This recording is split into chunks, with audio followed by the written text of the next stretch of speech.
নমস্কার, আপনারা দেখছেন ভয়েস অফ বাঁকুড়া। বাঁকুড়ার সব খবর, সঠিক খবর সবার আগে। সরকারি স্কুলের শিক্ষকরা টিউশন পড়াতে পারবেন না, এই নিয়ম নতুন নয়, কিন্তু এবার সেই নিয়ম ভাঙলে কড়া শাস্তির পথে হাঁটছে কলকাতা হাইকোর্ট। বাঁকুড়া সহ গোটা রাজ্যের শিক্ষকদের বিরুদ্ধে কঠোর পদক্ষেপ শুরু হয়েছে।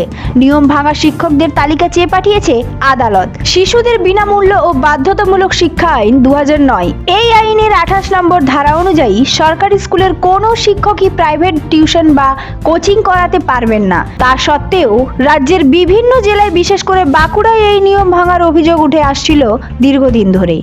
এই অভিযোগকে অত্যন্ত গুরুত্ব দিয়ে দেখছে কলকাতা হাইকোর্ট।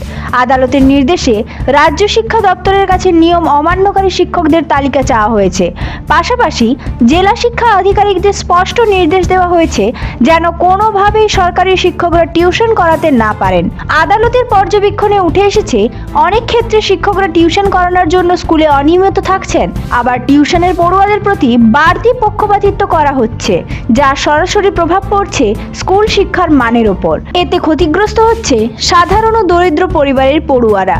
এই পরিস্থিতি রুখতেই কড়া অবস্থান নিয়েছে হাইকোর্ট।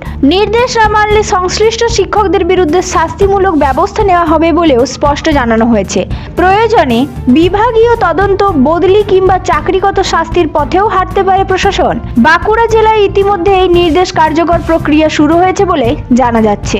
শিক্ষা দপ্তরের আধিকারিকদের নজরদারিতে রাখা হয়েছে স্কুল ও শিক্ষকদের কর্মকাণ্ড। ভবিষ্যতে এই তদন্ত রাজ্যের অন্যান্য জেলাতেও আরও ব্যাপক আকার নিতে পারে। সরকারি স্কুলের শিক্ষার মান উন্নত করা এবং ছাত্রছাত্রীদের ন্যায্য অধিকার নিশ্চিত করতেই এই কড়া পদক্ষেপ, এমনটাই মত আদালতের। এখন দেখার এই নির্দেশ বাস্তবে কতটা কার্যকর হয়।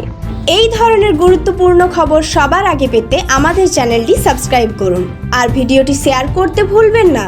আপনার মতামত কমেন্টে জানান আর লাইক শেয়ার করে ভয়েস অফ বাঁকুড়ার পাশে থাকুন।